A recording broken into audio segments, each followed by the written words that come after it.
I am that I am. I am that I am. I am that I am. I am that I am. I am that I am. I am that I am. I am that I am. I am that I am. I am that I am.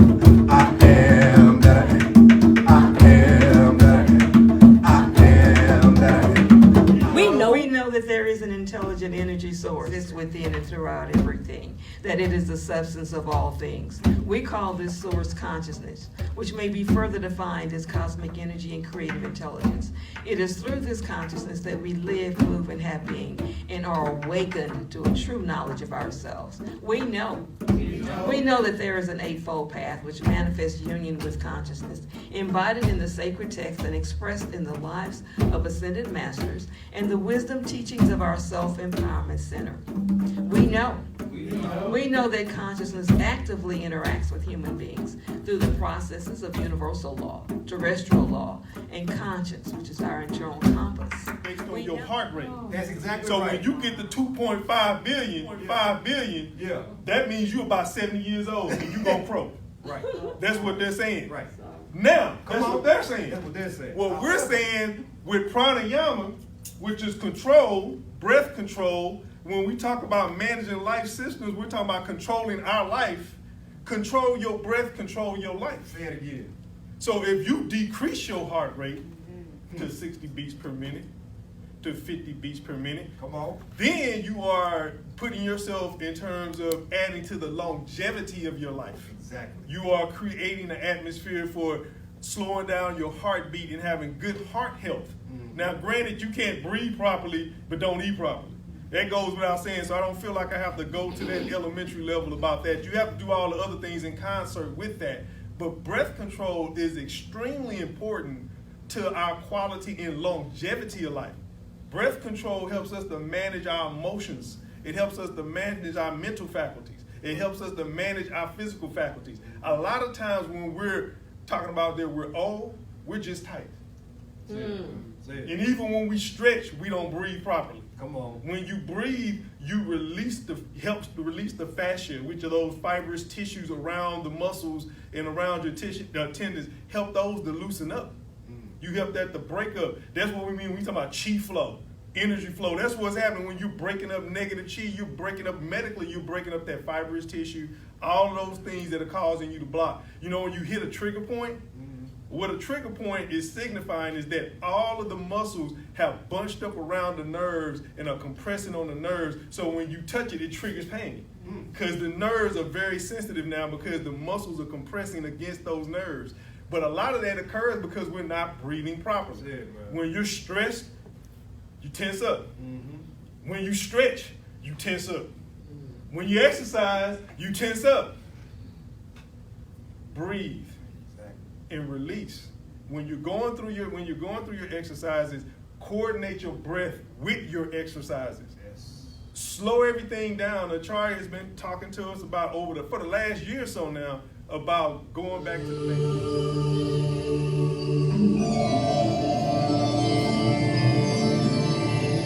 That's a part of our garments. That's a part of our garments. When you're wearing your crystals and your stones, that's a part of our garments. When you speak in positivity to yourself and on a constant basis, that's a part of your garment. And we're not realizing the transference of energy that we are giving to the world and to society around us just by maintaining who we are as scientists and as ascended masters. And it's not easy. It's not easy because the ego is out there doing push-ups right now. The ego is out there doing squats right now. The ego is out there going through its forms right now. The ego is doing this on a continuous basis. The ego is out there strengthening itself right now, just waiting for an opportunity when we have a lull in spirit. Just waiting for an opportunity when we don't feel like it. Just waiting for that opportunity of, oh, I'll do it tomorrow. Just waiting on an opportunity of, well, you know, that bag of Oreos ain't gonna hurt. I've been eating fruit all week. It's just waiting on those kind of opportunities. But when we build our garments, constantly building our garments, eating what we're supposed to eat, listening to our bodies, fasting when we need to fast, or drinking, taking, eating soups and drinking our teas and our fresh juices and everything. We provide the ego no entry. There's no way to get in. You're looking, you're knocking, but you can't come in. No, there's no entrance here. You close for the day. Close for business. Close until further notice. Our temples to the ego and what's going on out here is something that was birthed out of the lust for power and is being fueled by fear. And when we raise our frequency and our vibrations above those, we build an immunity to things that are going on in the community. Ashe? Ashe. Ashe.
It's not a pushover.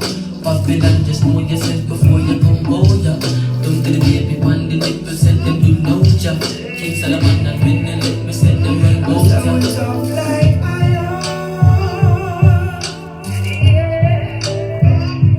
Don't let them get you down, yeah. So it's off like iron. Don't let them get you down, yeah. It's off like iron. See, I saw it's off like iron.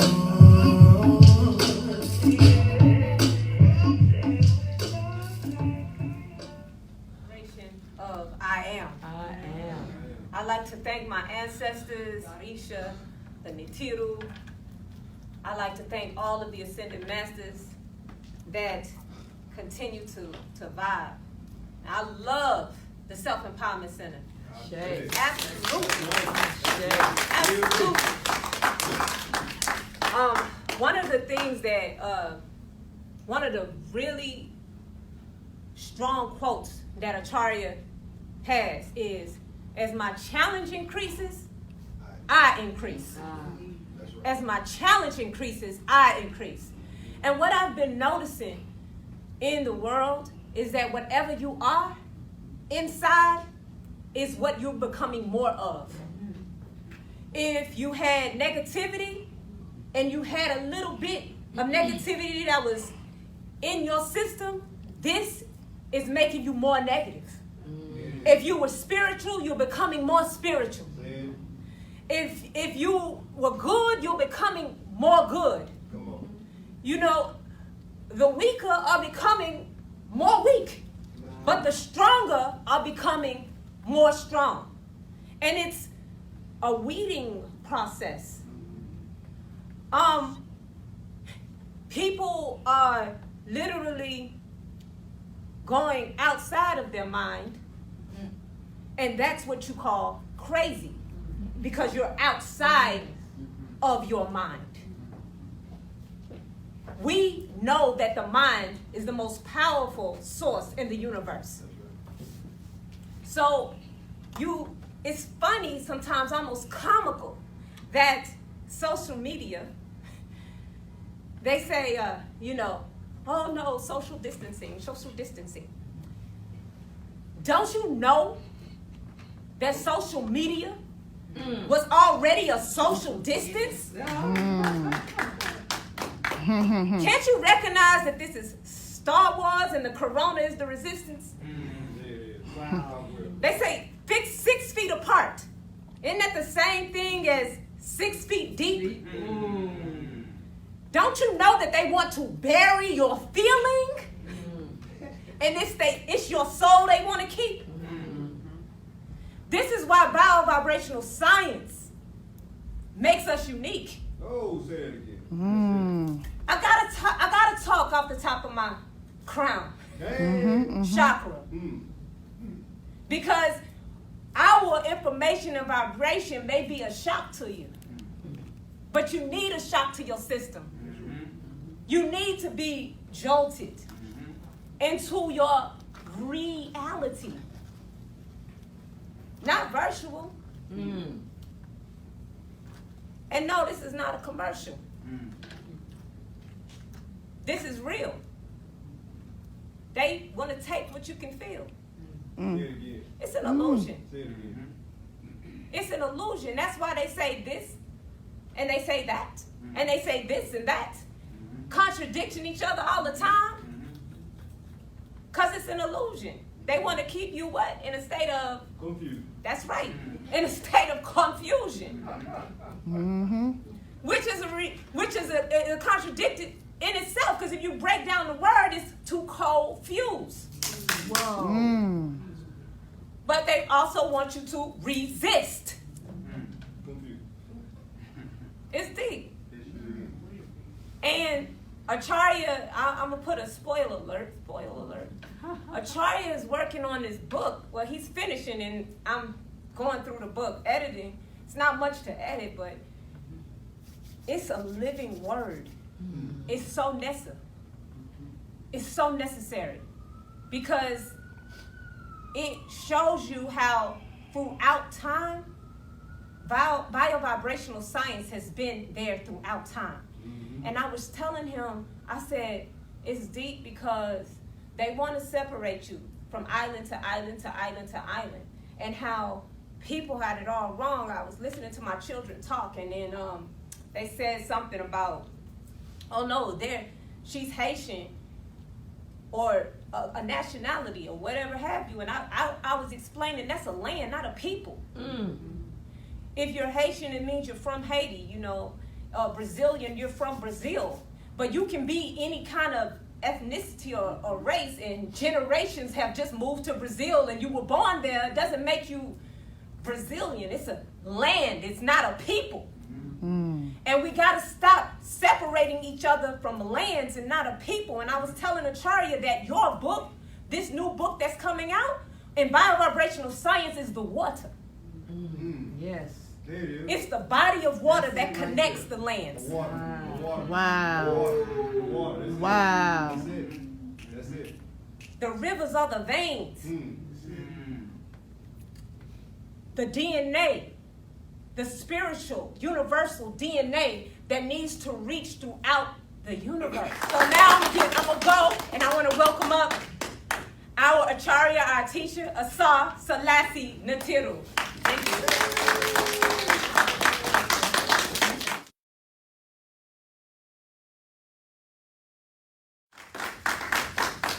I want to, first of all, just publicly acknowledge our board of directors and everybody that for the last few weeks that has been helping us to produce great videos, the wonderful editing work that the jail has done, and all of those soldiers that continue to keep the science alive and being able to produce a message that can go out to the world and help people to deal with the different challenges that they have. Ashe? Right. So we are in a subject entitled New World Order, and we're in the third part of the series, and today is definitely going to be a classroom kind of day. We've got some important work that we want to do to talk about this New World Order. We don't want people to think that when we talk about a New World Order, that it is simply the same jargon that they have heard over the years, which is akin to this pseudo-political poise and not well thought out, not scientific in its prose, not professional, not economically sound. So we want to speak to you today in the beginning of this discussion in a way that really outlines what it is that we're talking about and what do we want to see in a New World Order. And then we want to talk about the level of maturity that it takes in order to produce that New World Order. Okay? So because of the density of this in the beginning, I want to ask someone to come over to the board and help me write up a couple of things. As I'm going through it, you can write down a couple of key points that I want to ask you to write down. So anybody with some good handwriting, come on. Come on, Vishnu. Come on. Vishnu had a birthday this week. Tell him happy birthday. You can write those numbers in the middle yet, and then let's get started. Okay. So first of all, what we have right now in the world is supposed to be a free trade market. Okay? It's supposed to be free trade. And in this particular sociological system in this country, it's described as a capitalistic market with free trade. And so what you have now is you have democracy, so you can put DEM on the board. DEM dot, going to abbreviate a lot today, but you know what it is because I'm telling you. We have a so-called democracy, and we have a capitalistic market, so you can put a -CAP on there. And the birth child of so-called democracy and capitalism, and you can draw a line going down, is supposed to be a free trade market. But what is democracy? Democracy is supposed to be a government by representation, meaning that you go out and you select certain people that are supposed to go to government to represent your concerns. The problem is that the people that are going to Washington are not representing our concerns. They're representing the concerns of lobbyists. They're representing the concerns of their particular ethnicity. They're representing the concerns of big business. They're representing the concerns of people who they consider to be powerful. And so what happens because of that, we don't actually have a free trade market. We actually have a rigged market. So draw a line between, and on the right side, put rigged, R-I-G-G-E-D, a rigged market. And what that means is that you have groups of people that are left out of the trade, undercompensated countries. So if you go, for example, on the west coast of Africa, and you look at the countries there that produce diamonds, you have people that work 12 and 16 hours a day and receive not even enough to buy food, and yet the diamonds that are being sold that people are wearing on their hands are being sold for, in many cases, hundreds of thousands of dollars. That is undercompensation. that is undercompensation. If you undercompensate someone for what they have to trade, that is not a free trade or equitable market.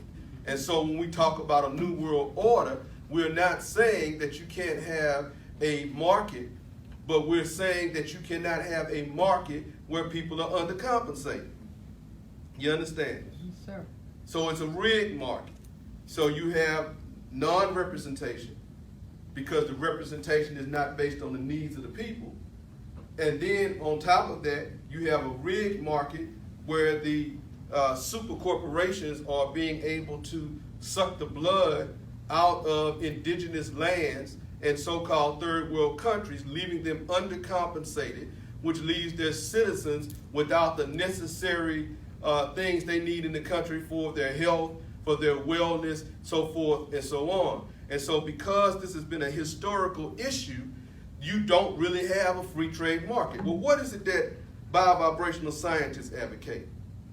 We want a social capitalistic system where, first of all, we're not doing away with entrepreneurship. We're not interested in a socialist society or a communistic society where the purpose, talent, and skills of people are not honored. So one of the things we want to understand is that in a social capitalistic society, put on the board SOC.CAP, we want a society that's based upon the purpose, you can put that on the board, the talent and the skills of every human being in a methodology of entrepreneurship.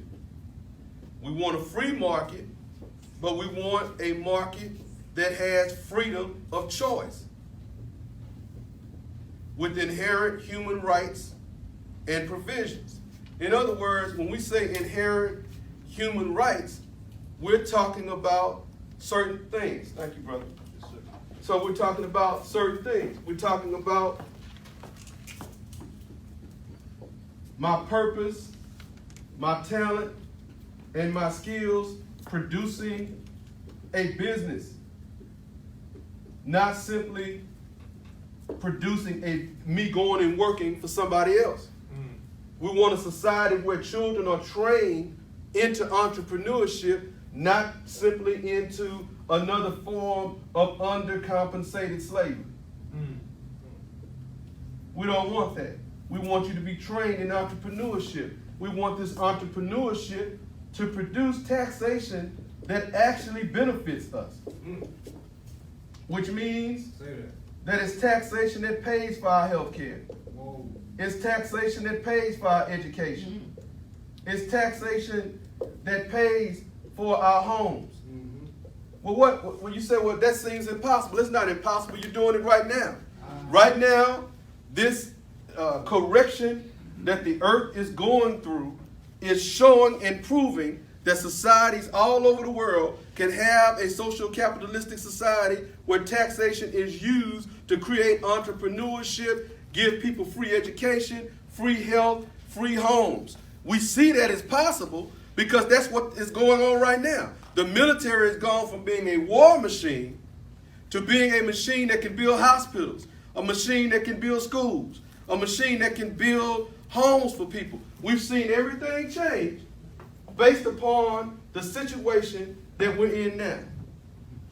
And we have to be able to hear this kind of teaching, because in order for us to come together and we're in our meditative state and we're saying, okay, we want to produce the society we want to see. If you don't know what kind of society you want to see, then you're sitting there meditating on something that doesn't exist.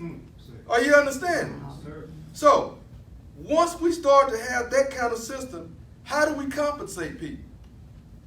Right now, we compensate people based on a rigged system. But compensation should be based on a tiered minimum wage.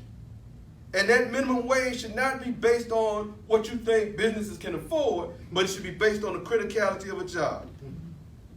There's no way that somebody that is that's entertaining somebody should make as much as somebody that's educating our children. the people that educate children should be at the top of the food chain. Absolutely. Right next to them are people that protect everybody. Come on. Right next to them are people that keep everybody healthy. So you should have a system that is not designed solely based upon a marketing strategy, but a system that compensates people based on the criticality of their job. If you got somebody that's doing construction and risking their life, they should not be undercompensated while you give somebody else more money because you like the way that they sound, but their sound is not taking care of the basic necessities of human life. Does that mean that they should be poor? No, that doesn't mean they should be poor. But in order for us to show the universe that we have a correct mentality based upon the laws of Ma'at and based upon the laws of the Neteru, then we have to create a society that compensates people directly correlated with the importance and criticality of what they do for us. They do. That's right. That's right. Absolutely. I hope you're seeing this. So, those that protect, those that educate, those that heal should get what they deserve. And now we're seeing that democratic representation has the ability to allow us to vote on anything that's critical to our life. In other words, all legislation and all judicial decisions that are critical to the protection, education, and health of human life should be something we all get to vote on. Say it, man. I don't need to send a representative who can change their mind to a place when I have the online mechanisms that would allow me to vote independently on every piece of legislation that's affecting the community. Say it. To the extent that the first vote is what you've written comprehensible to the people you have written it to? In other words, if you come out with legislation and the human being, the society cannot understand it because it's written in legalese, we'll send that back to you and say, write this in layman's terms so that everybody can understand it. From my grandmother to my mother to my sister to my brother to my father, everybody can understand what it is you're trying to tell us. Right. So that we have the ability to decide whether or not we agree with that legislation and we go by the popular vote. Not the electoral college so you can hide out what it is that the people really want, but go based upon the true democratic vote that people actually cast. That's the kind of society, in brief, that we want to produce. That's the kind of society we will produce. That's right. Now, what goes with that? 5 basic freedoms. 1, every human being has the right to be happy. To live a life absent of the negative emotions of shame, guilt, and fear. That's the first freedom that every human being should enjoy. That's right. That we can live our life absent of negative emotions of shame, guilt, and fear. So half of the stuff that we've heard for the last 2 years out of the administration should be prosecutable by law. Come on. Based upon the shame, the fear, and the guilt that is produced and the level of unhappiness that it has caused. Wow. Every type of vile news, media outlet that has produced negativity, that should be prosecutable by law if it creates shame, guilt, and fear. For example, the lack of information, the lack of true understanding of what is happening right now in society should be prosecutable by law. Because for you to say that it makes sense to open up businesses in a situation like this without giving people the necessary statistical evidence and understanding. How is it that you can open up business but have not provided every citizen the type of protection that they need to go into that business? Say it again. Are you understanding what I'm saying? Absolutely. And see, this is the thing. When you start to talk about the pseudo-African, pseudo-nationalist movement, and it does not extract intellectually the very fabric necessary to create the society that you promised the people, then you blowing hot air without substance. And biovibrational scientists demand substance. we understand the kind of people we have to be to produce this, but when we talk about these things, we're not talking about it as some uneducated fool with a dashiki on. Come on. We're not talking about it as some person that just wants to feel closer to their culture. We're talking about when we vibrate and we meditate, what type of society do we want to produce? We want the freedom to be fruitful and multiply, to attain prosperity for ourselves and our children. The freedom to love and be in communion with the person and people of our choice. A life absent of phobias, alienation, and separation. Say it. Freedom to live a life of good health. A life of good health, to breathe clean air. Wow. To receive adequate health care. That's right. To understand intellectually that the reason that you had New Orleans flood, the reason that you had Houston flood, is because the progressive nature, the progressive thought process of Western European religious theology and psychology has led to an industrialization of the world that has produced so much pollution that all of the ice caps are melting all over the world, raising the sea level so that when you have a storm, you immediately have flooding. Already. But we as a people did not move into that realm even when we were in the comedic sciences.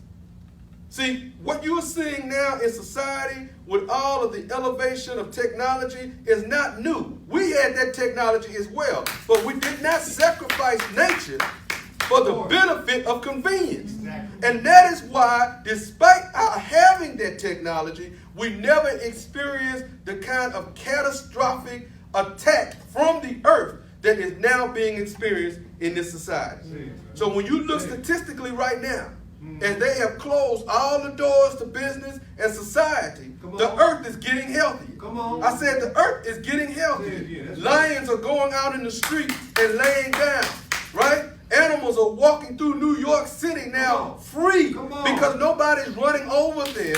And the pollution, some people in Tibet and overseas are saying now we can see the mountains for the first time in years because there's not all of this burning and pollution that is going on. So that lets us know that we can reclaim the earth, but in order for us to reclaim the earth, we got to get rid of this man and rid of this psychology that has created this destruction. Absolutely. So the earth is saying, we can get rid of you one of two ways. You can either straighten up, or the earth will continue to give correction that straightens us up. Whoa. Are you seeing that? One way or the other, somebody got to straighten up. The last freedom then is the freedom to experience the totality of spirituality without inhibition. Now, in order for us to get to this point, as Dr. King said, freedom is never given away for free. Oppressors don't give freedom away for free. So those that want the kingdom, that want to retake their mind, they have to do so by force. Right. When we talk about force, though, we are not talking about force from the perspective of aggression. Right. Those who want to take the kingdom must do so by the forces, the cosmic forces of the universe, by energy, by the management and manipulation of the cosmic forces of the universe. That is how you restructure the architecture of society. Are you with me? Yes, sir. So I want to tell you a little story very quickly about, and some people may not like this story because it comes out of the scriptures, but that's okay. Because we understand that the scriptures are not just merely historical facts, That's right. but that the scriptures Come on. have a science to them. Exactly. And I want to draw your attention again to a story about what they used to call, when I grew up, the three Hebrew boys, Meshach, Shadrach,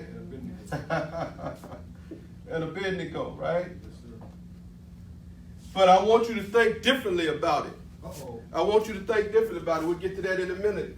And then you had, of course, Nebuchadnezzar, right? Yes.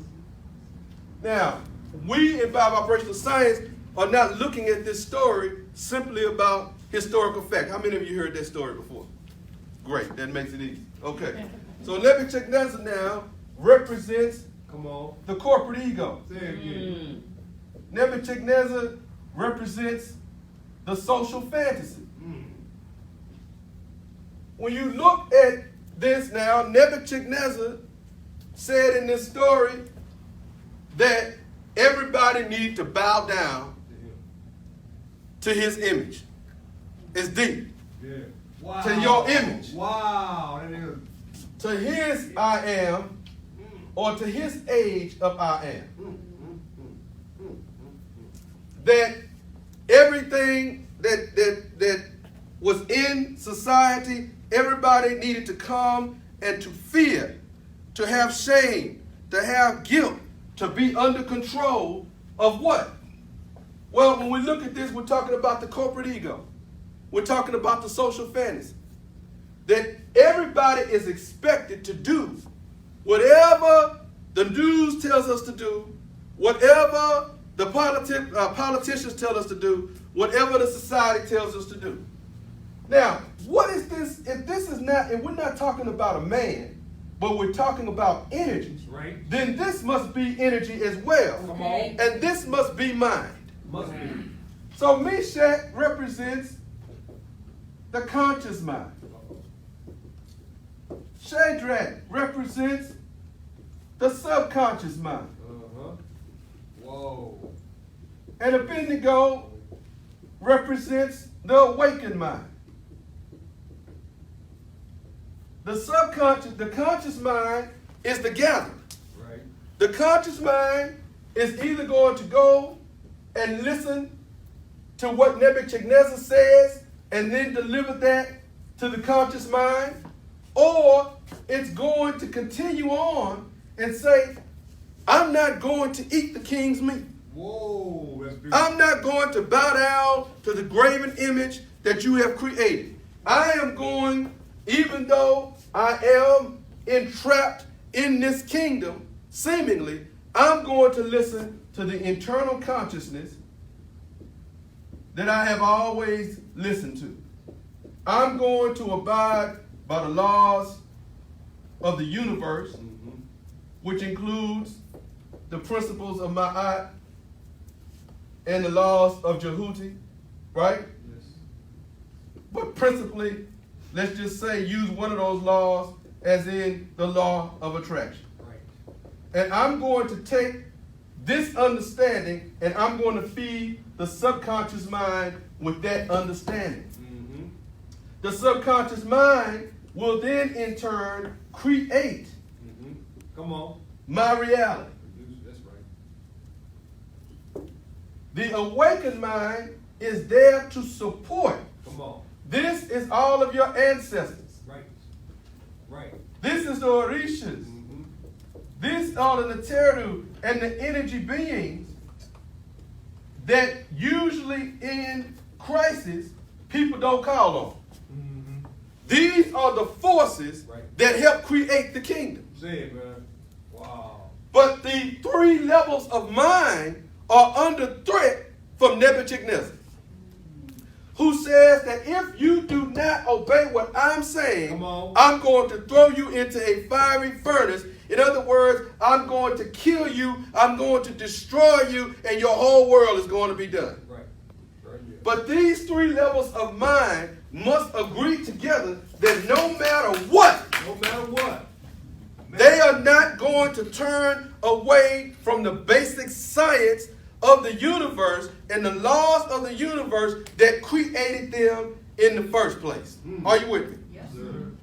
So, the conscious mind then, when you talk about, want to now draw your attention, as we're talking about mind, the mind exists or is experienced above the terrestrial plane. Correct.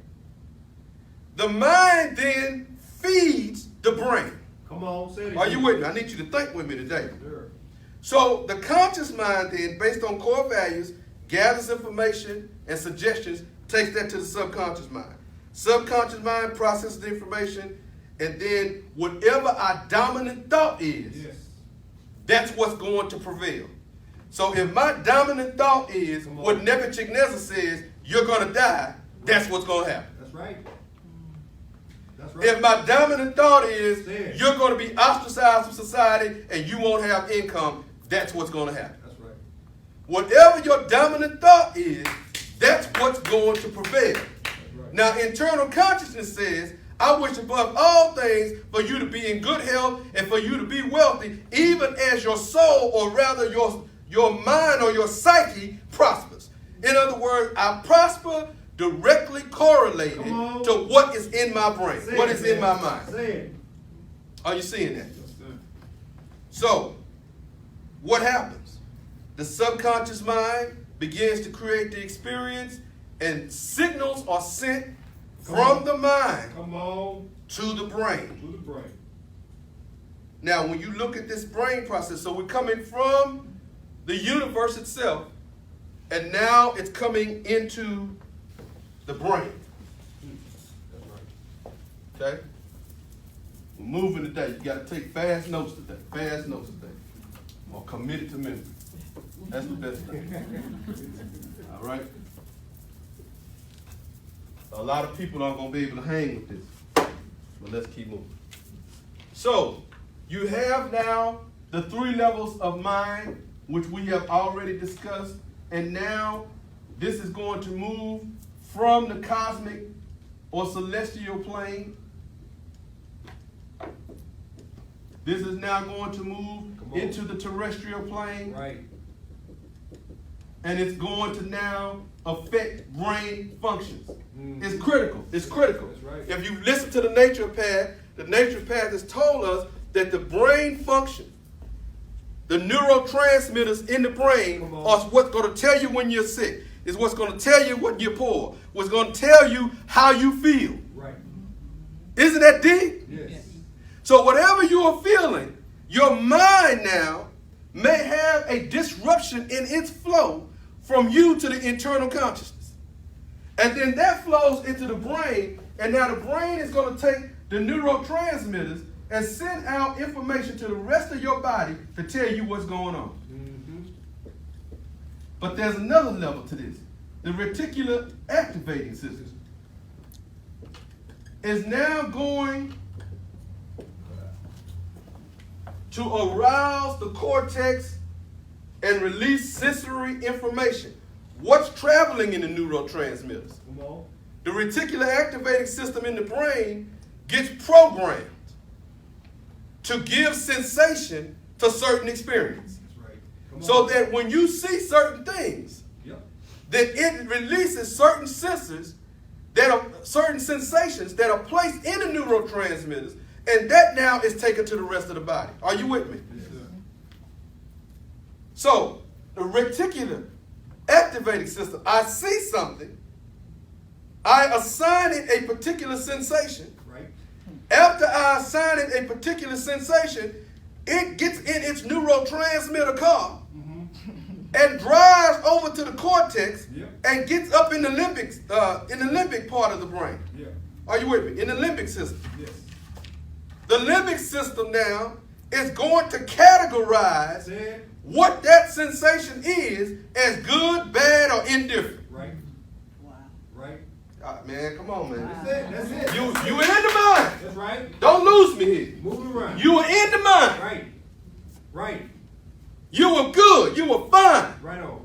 Everybody in society was great Right. until somebody made a suggestion. Suggestion. And once the suggestions are made, Mm-hmm. and it goes into the terrestrial plane, gets into the reticular activating system, and that gets into the neurotransmitter. Now we go into the limbic system, where it's now categorized as good, bad, and indifferent. Mm-hmm. So here comes duality. Right there. Now, for the biovibrational scientists, I got to stop right here. For the biovibrational scientists, that's not how it worked with us. That's not. Because, first of all, we're not going to have negativity going into the reticular activating system. Come on. Man. Because we don't walk by sight. Right. Right. We walk by feeling. Yes. So if what I'm looking at does not make me feel a certain way, I'm either going to to change the definition of what I'm seeing or stop looking at it. Oh, talk to me. I'm going to say it again. I'm either going to stop looking at whatever it is I see or change the definition of what I'm seeing. That's it. So you see a pandemic, we see a correction. Whoa, no, there you go, right there. Right there. You see death, we see cleansing. Come on. Come on, man. You said, now, man, that's hard, man. You're not being sensitive to. I'm being very sensitive. Absolutely. I'm being very sensitive because I'm preventing death. Yeah. Right. By changing, you say you believe this, but are you truly transformed by the renewing of your mind? Are you truly transformed by the renewing of your mind? That's what that means. So for us, when it comes down into the reticular activating system, what you see, we don't see. Exactly. What you define, we don't define. Say it again. By the time it goes into the limbic system, we're not saying is it good or bad. We're We're saying is already it functional or dysfunctional? Does it work or does it not work? That's it. Right? Does it increase or multiply me or subtract from me? Right. If it multiplies me, we keep it and we send it on. If it's not, we spit it out of our mouth. That's it. You understand? Yes, So sir. it does not reach the rest of us. Whoa. It does not reach the rest of us because what happens here is, going back to the sentient being, what happens is once this gets into the limbic system and it categorizes it, then it sends the signals to the rest of the body. Yeah. And then your body becomes an antenna or a magnet. Right. Are you seeing this? Yeah. So now it's going to the rest of your body and it's creating your aura. See, people think aura is happening up here, but we're talking about the atmosphere around your body in the earth. Whoa. Whoa. So then this aura now, which is a magnet, Yes. Yes. is going to attract. Like stuff. It's going to attract more of what you have just produced. So the aura around you is going to attract more of what you just produced. Scientific. Are you seeing that? This is biovibrational science. This is science. This is how we think. This is how we live. See? And so what happens now is for the biovibrational scientists, because what comes out of our limbic system, which came from the reticular activating system, which came not by what we see, but what we feel, right? By what we have faith in, what we know, right? Which came from our mind, which leaned on the internal consciousness, not what Nebuchadnezzar was saying. Right. Are you seeing what I'm saying? Then people start to look at you kind of strange because your aura gives them a view of the awakened mind. Wow. So even though everybody is in the fire, Right. even though everybody's in the fire, the people that lit the fires burn up. Turning it up. The people that turn up the fires burn the hell up. But here you are walking in the midst of the fire. Cool. And they said, well, didn't we just put all of them in the fire? Didn't we make everybody in the neighborhood sick? Didn't we get everybody jacked up? Didn't we mess up everybody? But lo, I see not three. More. But behold, I see another one. And what did he look like? Whoa. Look real good. It says, behold, the fourth one appears to be the Son of the living God. Wow. Yeah. Talk to So me. when you get to the highest level, your aura causes the people around you to not even see what they thought they saw. In other words, they're looking at you and they're saying, like, why you look so neat? Why you look so clean? Why you still got money when the whole world, 25 million people, Come on. out of work, Say it, man. Come on. and you building a building? And we ain't touched. 25 million people. Look, I'm sensitive to it, but all these people, Go on. right, Yes, going through all of this, but you straight. Straight up. I sent out a poll. I said, just anybody, let me know how are things going. Come on. Great, Whoa. Wonderful. That's right. tremendous, stupendous, never felt better. Giving me time to meditate. I'm like, wait a minute. We got 5,000 people on the book. Come on. Whoa. Are you hearing what I'm saying to Come you? on, brother. And yet, And we good. and yet, Function. we getting stronger Yeah. and stronger and stronger. And that's why we're calling for a new world order, because we just want it. Is it our time yet? Is it time? We're ready to implement. We got to be ready to implement. Come on. Not just build a center, but build a new world. Let me keep moving. So look. So you understand now how this thing works. How you go from mind into the brain, from the celestial realm into the terrestrial realm, how you create an aura, and the reality that your aura actually changes what other people see. Right. So that Nebuchadnezzar had to eventually bow down and say, now everybody bow down to Meshach, Shadrach, and Abednego. Come on. Beautiful. This is what biovibrational science does. Okay? Now, but we have to maintain our maturity. Come on. What do you mean by maturation? You remember in previous teachings, we would say that when you manifest something, people start saying things like, I'm waiting on it. Wow. Biovibrational scientists don't wait on their prayer to be answered. Say it, man. You understand? We don't wait on something. So the sentient being makes a request and sees what they're requesting over here. Okay? So they have the prayer, and then this is the manifestation over there. And in between this is time. Right. Right? Because psychologically, they don't see the manifestation there. Right. But for the biovibrational scientists, Come on.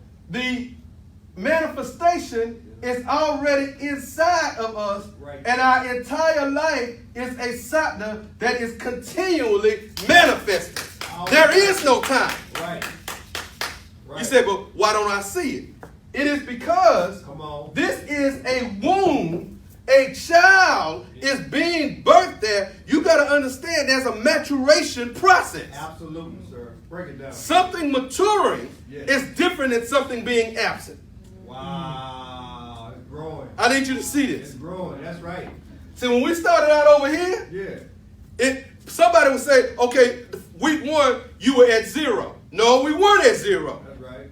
We had to mature. Come on. Now, what's deep about it is the maturation process, for example, with our building fund, was not an issue of people, Right. but an issue of if I squeeze you, how will you respond? Come on. That's it right there. Are you mature enough to make decisions that both create safety and create progress all at the same time, simultaneously? You can't do that if you don't know who you are. Thank you. So if you don't know that your manifestation is inside of you, then you cannot cause it to mature. Are you seeing that? Absolutely. So it's a completely different thought process than just saying, oh, it hasn't happened yet. No, it's not that it hasn't happened yet. Maturity. For us, it must mature. And that maturity starts with your psychology. Come on. Now look, maturity is first observed in a human being. Now, I'm going to give you some characteristics of maturity. Right? And I want you to take this for homework and think on it. Characteristic number 1, look at this. Maturity is first observed in a human being who can perceive an outcome without the benefit of an example or the actual experience. I love that. So, if I'm growing into maturity, I don't need to go out and make the mistake. You understand what I'm saying? Yes, sir. I don't even need to see somebody else make the mistake. I could just sit back and look at that situation and say, you know what, that's probably not a good idea. Based on the laws of the universe, based upon everything I know, based upon just my nature itself, I realize that this date with you is not, that date you offered me is not a good idea. I realize that just based upon just basic common sense, that me going into business with you is not a good idea. I don't need to see somebody else that went into business with you and it failed. I don't need to see anybody else that went out with you and it failed. I just already know That means you have psychic ability. And your psychic ability Say it again, kicks man. in. That's right. And you already know what's a good idea and what's a bad idea without anybody saying anything. That's the highest level of maturity. Can you see that? The second level of maturity is observed in human. Now this is going down. Okay, we're going down the line. Oh. Second level of maturity. If you watching and you start to fall into a lower category, don't get mad. This is good medicine. Don't get upset with it. Don't get upset. Don't turn the video off. Go on and watch the whole thing. Let's see what level you on. Straighten up. Second level of maturity is observed in human beings. Uh-oh. Now you're still pretty good though. Come on. Who can learn lessons Uh-oh. of an experience through the actions of others and distinguish whether the experience would be good for them. So I can look at what somebody else decided to do, right? Yep. And I can determine, based on how it went for them, how it might go for me. I can see, okay, now this other person tried this. Right. Let me look at it, right? Right. And you just wish, a lot of young people would be able to do this. That they'd be able to look, that's why you tell your children what you've been through. Right. Because you want to tell them, say, look, sweetie, Don't do that. I was in that exact same situation at that point in my life. I was in that grade, Yep. right? That person even looks like the person I was hanging around at the time.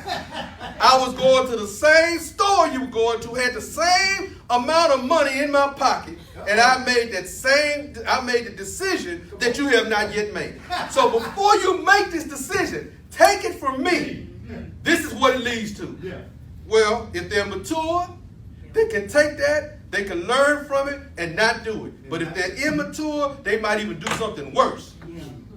Go through the same thing you went through, right? And instead of coming out of it clean, they come out of it with post-traumatic stress syndrome. They come out of it, you understand me? It's worse Right. because they could not learn. So, people that aren't able to look at other people's lives and learn from that, right? Yep. It's sad, ain't it? It's sad. It's sad. It's critical though. The third level of maturity is observed in a human being who haven't gone through the experience. Now, hold up. Wait a minute. Go do it. Do it. They went through it. Went to jail. Went through it.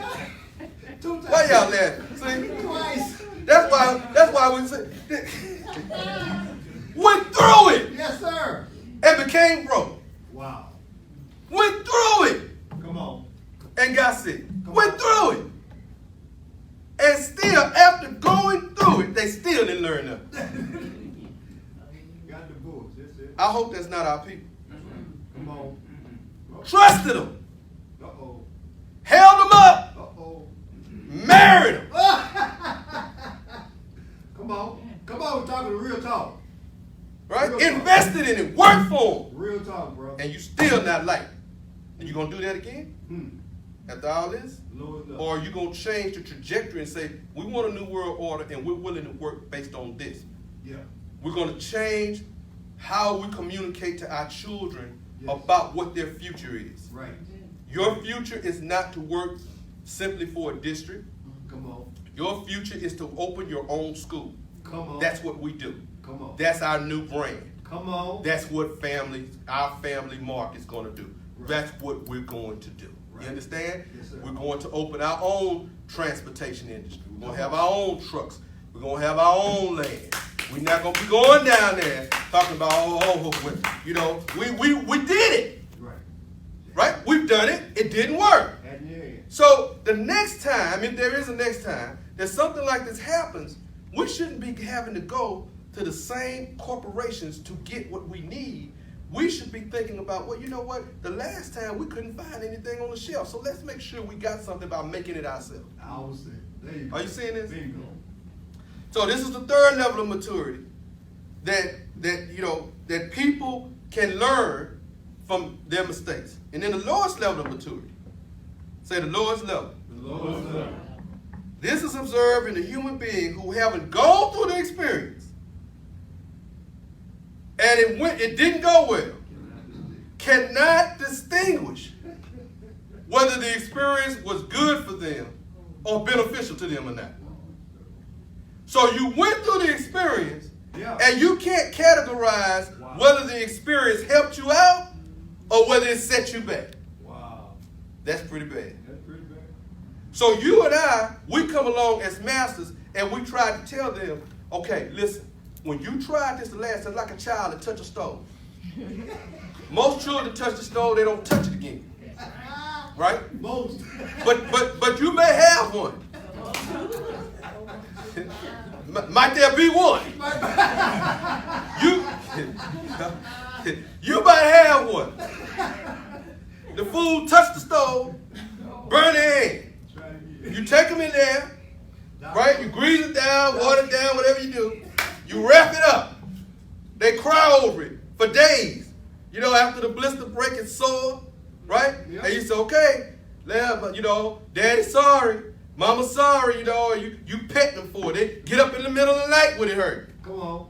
And after it finally healed, Come on. you know what this little fool did? Oh my Go God. back and do it again the other hand. This little fool go back in there and say, now, you remember what happened the last time you tried to cook?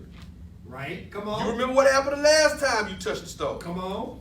Mama don't want that to happen to you again. Come on. Do you want that to happen to you again? No. It's not going to happen this time. It's not going to happen this time. It's not going to go like that this time. You need to have more faith in me this time. Well, what are you doing different? I'm not doing anything different. I'm doing it the exact same way. I did it before. But don't you remember the pain? Oh, it wasn't that bad. Talk to me. Yeah, it wasn't that bad. Oh, I wasn't that bad. Yeah. I didn't cry that hard. I wasn't that sad. I wasn't that depressed. Wow. Huh? Yeah. Wow. Mitigate. It's fine. It's fine. It's fine. It's fine. I got it. I know. You say, but you know you can get burned doing that. I know. Oh, I can't stand for somebody. That's why the J is word that to me. I can't stand for somebody that don't know something. When I'm trying to tell them how dangerous it is for their life, they tell me, I know. You shouldn't go over there. That neighborhood is there. I know it is. I got it all there. And then call you on the phone to pull them out of the crack that they have now gotten themselves in because they're immature. So I want you to work for homework, work towards the maturity of the first level of maturity. Now, last slide. Maturity. What are some of the effects of people that lack maturity? I'll tell you one effect. People that lack maturity disrespect and disregard the familiar. That's right. That's right. There's no place this is seen better than in relationships. Definitely you can see this in some marriages, right? Right. Because, you know, and you see this, you know, children do this with parents. When you see the same person all the time, right? Mm-hmm. Some kind of way you start thinking maybe they're not as smart as you thought they were. Right? Yeah. Or you see the same person all the time, you don't appreciate them as much as you used to. Right? Because now you used to seeing people. Familiarity breeds disrespect. Right? Yep. Prophet has honor everywhere At home. except in their own country. No. Right? Yep. Right? Sister, you go out everywhere you go. Somebody say, oh, you look so nice today. Oh, you so beautiful. You go home, don't nobody see nothing. Why you late? Why you know, what's wrong with you? Right? Yeah. Gotta complain. Same thing on the brother side, same thing.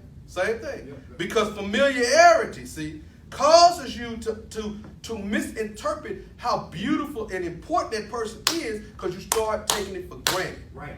Right? Yes. Familiarity with your skill Come on. can cause you to think you don't need to work on it. Oh.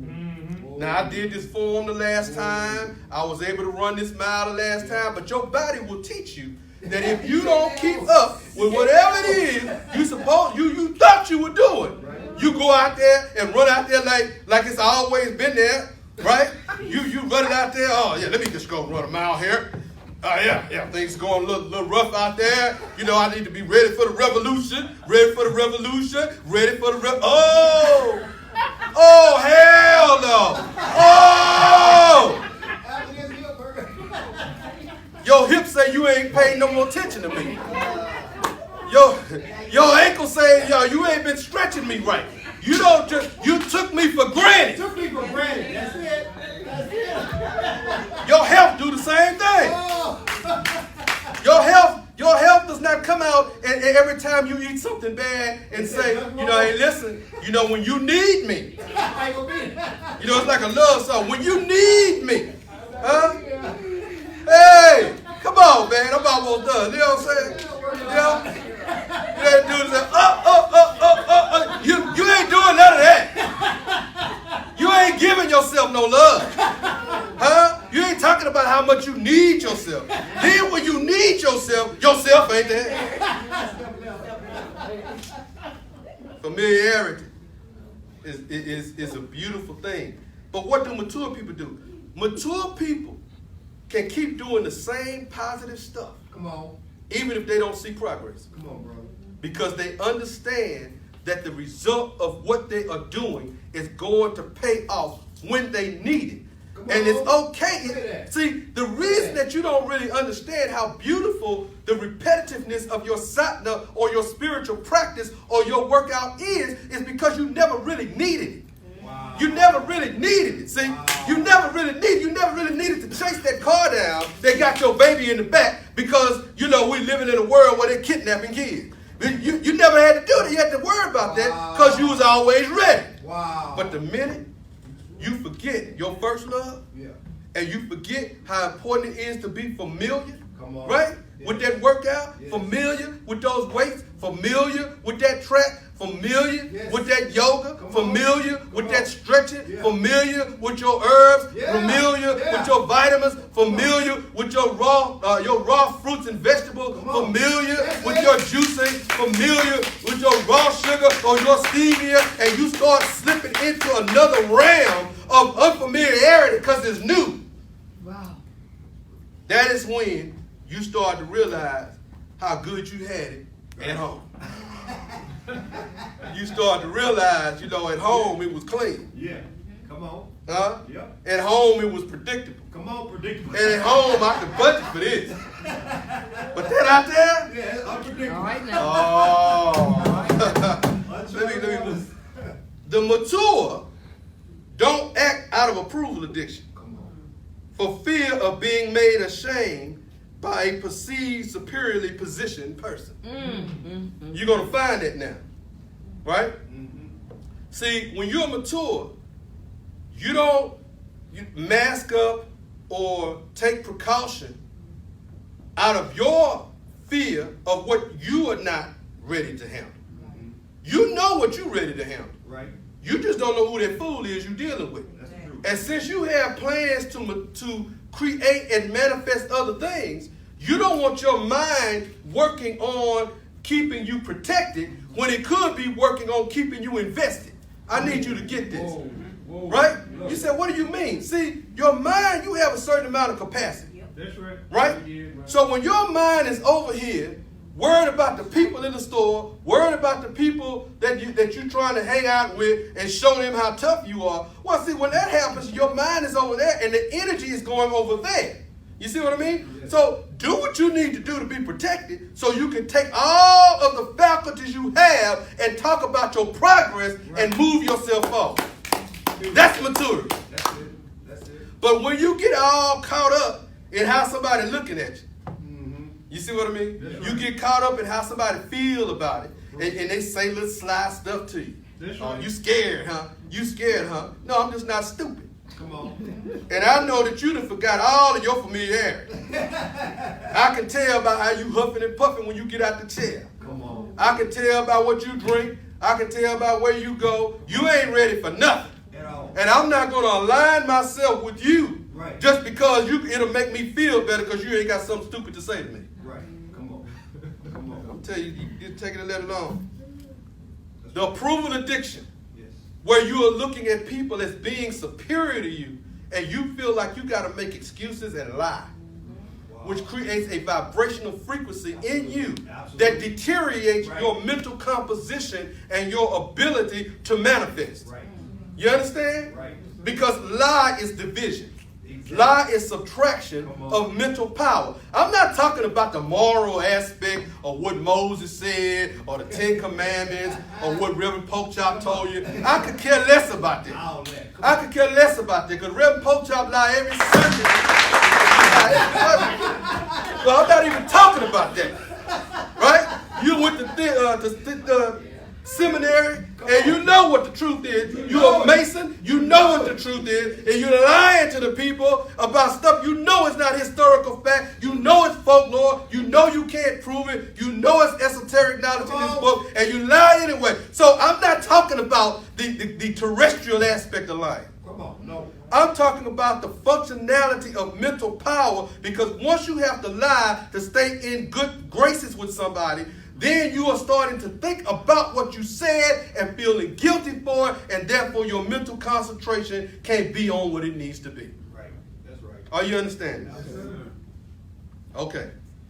The next one of the variables that prevents maturity is the assumption that experiences are the same if all of the same strategies and methods are followed. So in other words, if somebody goes through something and they experience a particular condition, right? People, or you go through something, you experience a particular condition, somebody says, well, you know what, I went through that, and so I understand. No, you don't understand what I'm going through. You may understand the condition, but you were not me when you went through it. If you were not me when you went through it with my idiosyncrasies and my values and my history, then you don't understand totally how I feel. Right. You see what I mean? Yes, sir. And why is this important? Because as a mature person, you stop trying to tell people how they feel. Right. And you stop judging people because of how you think they ought to feel. That's right. Come on. You understand? You just try to understand what they're telling you about what they feel. And that frees you to be able to be balanced, right? Rather than being judgmental. Mature people are not judgmental. They seek to understand how others feel because of the condition rather than just simply understanding the condition. They seek to understand what you're telling them. Right. What you are speaking to them, what you are putting out, not just based on what they see. Last thing. Vibrating in your own emotion without understanding the emotions you are creating in someone else is immature. So if I get in a certain mood, whatever my mood is, I need to ask myself, if everybody was in my mood right now, what would life be like? Wow, brother. Say it. What? Yeah. Huh? That's right. Say it. Yeah. You have to do this if you're mature. If everybody was in the mood.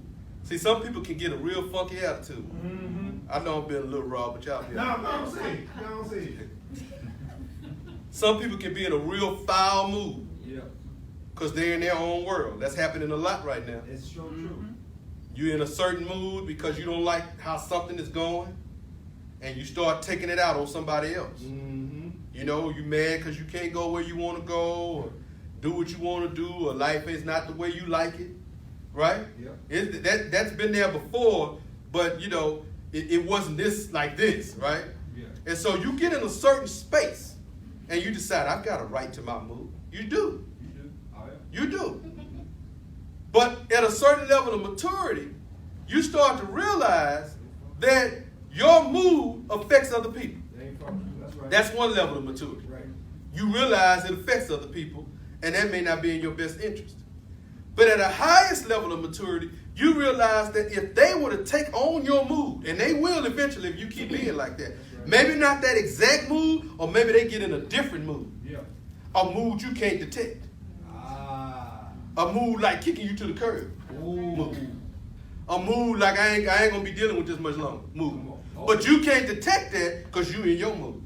Wow. You see what I mean? Yes, So you have subtracted your energy from it and not realizing that you are now falling into a law of attraction that is going to attract ugliness based on that mood. Yeah. So what do?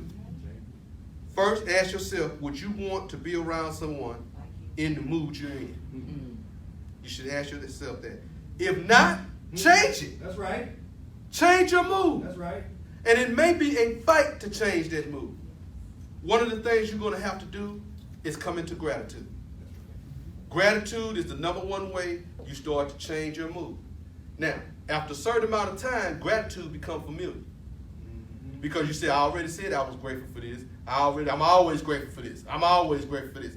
But what you have to do is find new reasons to be grateful for it. And it can't be you grateful for it because it's not as bad as what somebody else is going through. I want you to get that. If you're grateful for food only because other people are starving, that food does not get any real energy from that. That's right.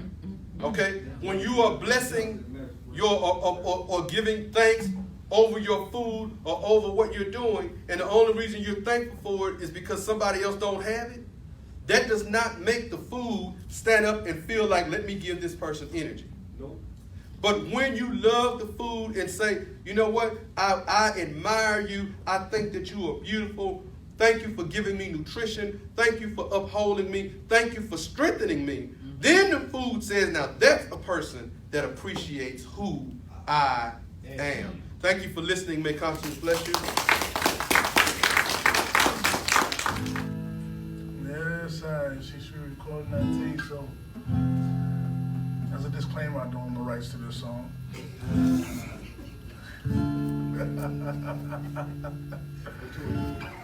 You gotta do that on YouTube.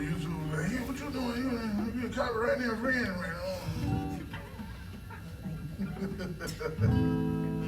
Yes, I am.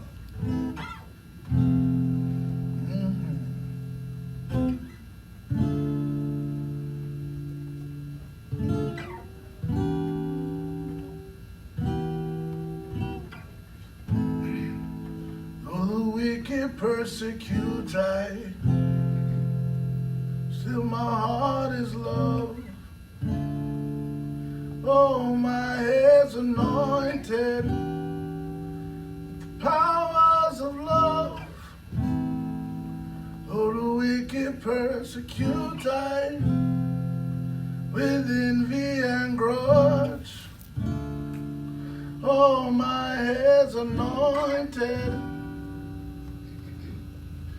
There ain't no room for mistakes. We're sailing a tight ship ashore. Get the broom and sweep the place. Oh, clear a space. There ain't no room for mistakes. Mama said, we're sailing a tight ship ashore. Get the broom and sweep the place. Oh, clear a space. Though the wicked persecute I, still my heart is love. Oh, my head's anointed with the powers of love. Though the wicked persecute I, with envy and grudge. Oh, my head's anointed. Hey, there ain't no room for mistakes. We're sailing a tight ship ashore.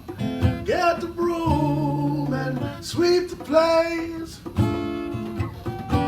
Oh, clear a space. There ain't no room for mistakes. Mama said, sailing a tight ship ashore. Get the broom and sweep the place. Oh, clear a space. Yeah. Let's get this ship up on spanking the gas ring, yeah. All hands on deck, I say. Don't let I say it again.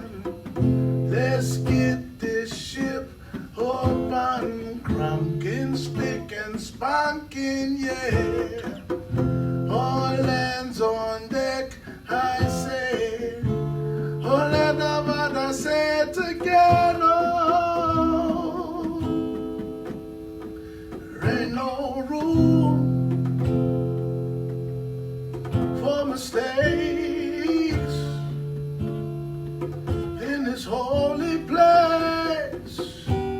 There ain't no room for mistakes. No room in this holy place. There ain't no room for fear or doubt. Ain't no room. Get the hell out. There ain't no room for fear or doubt. Ain't no room. Get the hell out. There's only room for love. Room. There's only room for joy. Only got room for love.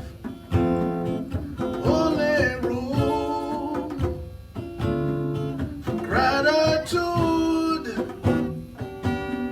There's only room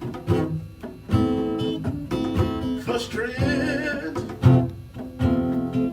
Only room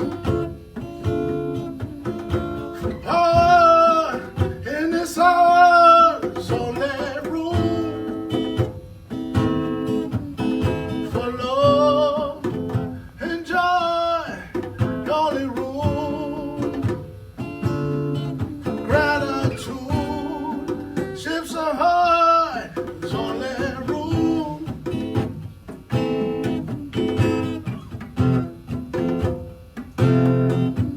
Only room.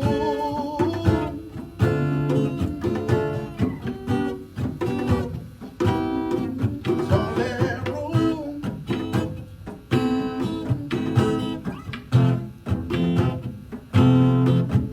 I got room.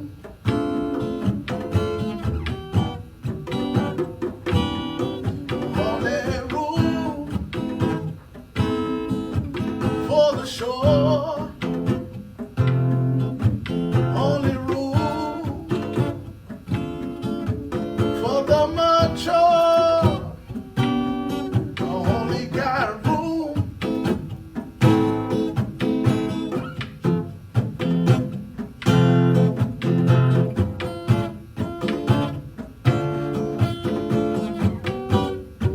Jay is so eloquently putting her. Ooh, boy, this is the water that connects the body. Boy, today been so cold. Today been cold blooded, cold blooded. People, you know what I'm saying? People gonna be watching this online like, there's people in there. Though. How come I ain't in there like? I wanna come in. Yeah, well, a bunch of them. Boy, I need to have some speakers outside so people can just go ahead and. You know, hey, you know, boom, that's right. Thank you to Stephen Marley for that beautiful song, Tight Ship. Once I learned Damian Marley's part, I'll redo it again, and you know, yes I am. All right, go ahead and wrap your arms around yourself, give yourself a tight squeeze. Ooh, and repeat these words of affirmation as we forward into this next strong. Repeat after me. I will think, speak, and take positive action towards myself, my goals, my purpose, and my total wellness daily. I will speak positivity and interact in positivity with all human beings. I will protect the life and sanctity of all helpless and ignorant beings. I will regard anger, resentment, blame, fear, shame, and guilt as my enemies, realizing that to serve them makes me an enemy of consciousness. I will not allow any circumstance or human being's actions words, or deeds to alter the positive state of my disposition. I will strive to place only the best things in my body at the appropriate times of the day in order to be an example and not a burden to the society, community, family, and consciousness of which I am a part. Each day I live, I will perform an act which physically, emotionally, and spiritually synthesizes and harmonizes me with consciousness. And this I will call my cycle.